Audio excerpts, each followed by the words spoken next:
और ये इसलिए कि हमारी सभ्यता की लड़ाई है, अस्मिता की लड़ाई है। ये व्यक्तिगत नहीं है, राजनीतिक नहीं है, ये सभ्यता का प्रश्न है, ये मान्यता का प्रश्न है, किसी भी राजनीति से बड़ा है। और भारतीयता में अगर मैं राजनीति को परिभाषित करूं तो राजनीति के बारे में आप मन में एक छोटा सा कहीं कॉर्नर में बिठा दीजिए कि राजनीति सिर्फ टॉयलेट रूम जैसी है, इससे ज्यादा कुछ नहीं। घर में टॉयलेट रूम होता है ना, लेकिन पूरा घर टॉयलेट रूम नहीं हो सकता। घर का एक छोटा सा कोना टॉयलेट रूम होता है जिसमें 10-15 मिनट हम बैठ सकते हैं, इससे ज्यादा नहीं। राजनीति भी वहीं तक है, क्योंकि उसके आगे तो बहुत कुछ है, किचन है, डाइनिंग रूम है, ड्राइंग रूम है, बेडरूम है, वो महत्व के हैं, टॉयलेट रूम नहीं है, 15 मिनट के लिए है बस। तो राजनीति भी उतनी ही है।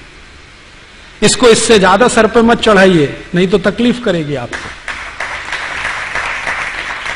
राजनीति को हमने जरूरत से ज्यादा सर पे चढ़ा लिया है, और इतना चढ़ा लिया है कि हर छोटे बड़े काम में किसी न किसी पुढ़ारी को पकड़ के लाते हैं। हाँ, मंदिर का उद्घाटन वो पुढ़ारी करता है जो जिंदगी भर बलात्कार करता रहा है, जिसने दूसरों के घर जलाए हैं, दूसरों के घर में चोरियां लगाई हैं, वो मंदिर का उद्घाटन कर रहा है। राम कथा का उद्घाटन वो पुढ़ारी करता है जो चरित्र में बिल्कुल रावण से भी गया बीता है। कृष्ण कथा का उद्घाटन वो पुढ़ारी करता है जो कंस से भी 10 फीट नीचे है नैतिकता में और चरित्र। हमने सच में इनको सिर पर चढ़ा रखा है, हर छोटे बड़े काम में इनके आगे पीछे घूमते रहते, आइए जी हमारे यहां उद्घाटन। कहां फंस गए आप इनके चक्कर में। इसलिए मैंने बहुत गंभीरता से सोच विचार कर कहा है, पुढ़ारी और पॉलिटिक्स माने टॉयलेट रूम। घर की जरूरत है, लेकिन पूरा घर वो नहीं है, थोड़ा सा हिस्सा है, उतना ही भर रखिए उसको। उतना भर रखेंगे तो ये सीधे रहेंगे और एकदम चलते रहेंगे आपके कहने पर। जो आपने सिर पे बिठा लिया, अगर पूरा घर टॉयलेट बना लिया तो क्या होने वाला, घर छोड़ के जाना पड़ेगा आपको। इसलिए ज्यादा इनको सिर पे मत चढ़ाइए और ज्यादा इनको इस तरह से तवज्जो मत दीजिए, हर समय उनके आगे पीछे मालाएं लेके खड़े हो जाना। हम जानते हैं कि चरित्र से बहुत घटिया है, बेईमान है, चोर है, लुच्चा है, लफंगा है, लंपट है, फिर काहे के लिए मालाएं लेके खड़े हैं उसके सामने। जब जानते हैं, नहीं जानते तो बात अलग है। आपको मालूम है सब कुछ खुला है आपके सामने उसका, फिर इतना क्यों उसको तवज्जो देना। थोड़ा स्वाभिमानी तो बनिए। भारत के लोग तो स्वाभिमान के लिए गर्दन कटा देते हैं, स्वाभिमान नहीं छोड़ते हैं। हमने इतना छोड़ दिया है। तो जब आप थोड़े स्वाभिमान से, आत्मसम्मान से खड़े होने लगेंगे तो ये पॉलिटिशियन आपकी इज्जत करने लगेंगे। जब इनके सामने आप गिड़गिड़ाते और रंगड़ाते खड़े रहे, ये आपके सिर पर चढ़ के बैठेंगे।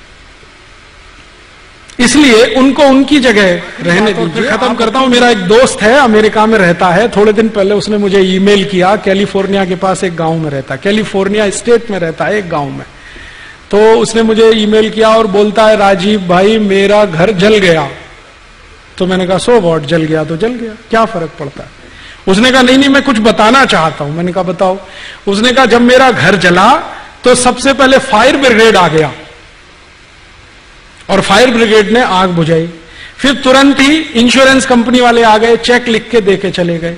फिर पुलिस आ गई, मेरे घर में FIR नोट करके चले गए। तो मैंने कहा फिर क्या है। उसने कहा मेरा पड़ोसी नहीं आया। मैंने कहा भाई तू अमेरिका में रहता है, भारत नहीं है ये। अमेरिका में घर जलता है तो सब कुछ आता है, पड़ोसी नहीं आता। और भारत में अगर घर जल गया तो कोई नहीं आएगा, सबसे पहले पड़ोसी आएगा। फायर ब्रिगेड वाले कहेंगे अभी पानी नहीं है टैंक में, 2-3 घंटे बाद पानी भर के आएंगे।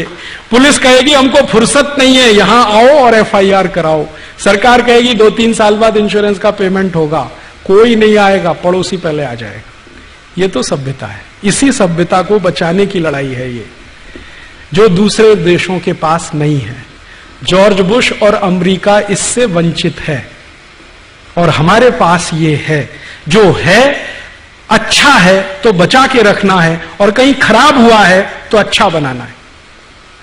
हमारी सभ्यता में कहीं कुछ खराबियां आ गई हैं तो उसको अच्छा बनाना है, और जो अच्छा है उसको संजो कर रखना है, ये ध्येय है हमारा। इसके लिए हम ये काम कर रहे हैं।